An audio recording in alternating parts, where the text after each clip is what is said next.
കാണുന്നില്ലല്ലോ. ശരിയാ, അവളെ കാണുന്നില്ല. അന്നക്കുട്ടി, അന്നക്കുട്ടി, അന്നക്കുട്ടി. ദാ വരുന്നു ലക്ഷ്മിക്കുട്ടി.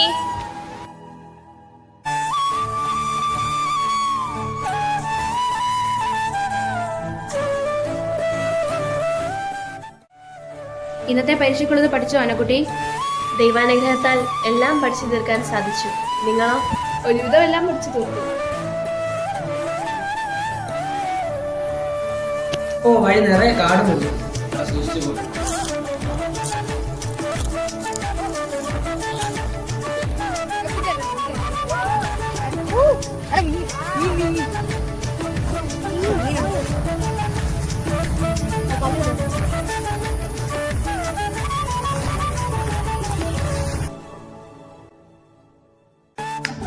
അന്നക്കുട്ടി, നിനക്ക് വലിയതാവുമ്പോ ആരാകാനാണ് ഇഷ്ടം? ധാരാളം വിശുദ്ധന്മാരുടെ കഥകൾ വല്യമ്മച്ചി പറഞ്ഞു തന്നിട്ടുണ്ട്. എനിക്കും ഒരു പുണ്യവതിയാകണം. അന്നക്കുട്ടി, നീ എത്ര സുന്ദരിയാ! നിന്റെ ഈ സൗന്ദര്യവും ഈ ശാലീനതയും എല്ലാവരെയും ആകർഷിക്കും.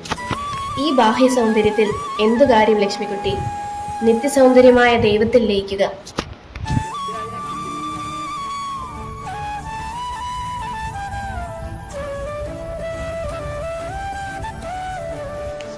ഞാൻ ഒരിക്കലും മിണ്ടാപ്പെട്ട് വരുന്നുണ്ട്. ഇന്ന് അവളുടെ വാ ഒന്ന് തുറപ്പിക്കണം.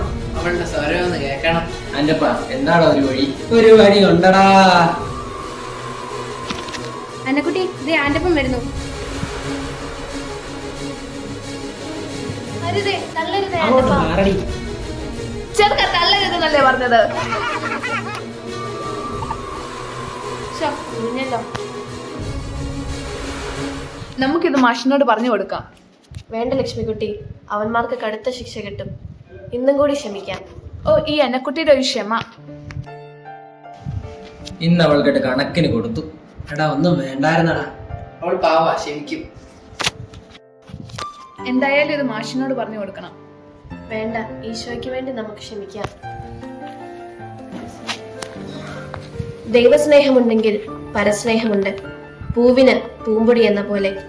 ഈ സൂക്തം ജീവിതത്തിൽ പകർത്തിയ അൽഫോൺസ എന്ന സഹനപുത്രി, നമ്മുടെ സ്വന്തം അൽഫോൺസാമ, ഒരു സാധാരണ കന്യാസ്ത്രീ, വിശുദ്ധിയുടെ പടവുകൾ കയറിയത് ക്ഷമയെന്ന പുണ്യം, എളിമയെന്ന പുണ്യം അഭ്യസിച്ച് ഈശോയെ തന്റെ മണവാളനായി സ്വീകരിച്ചുകൊണ്ടാണ്.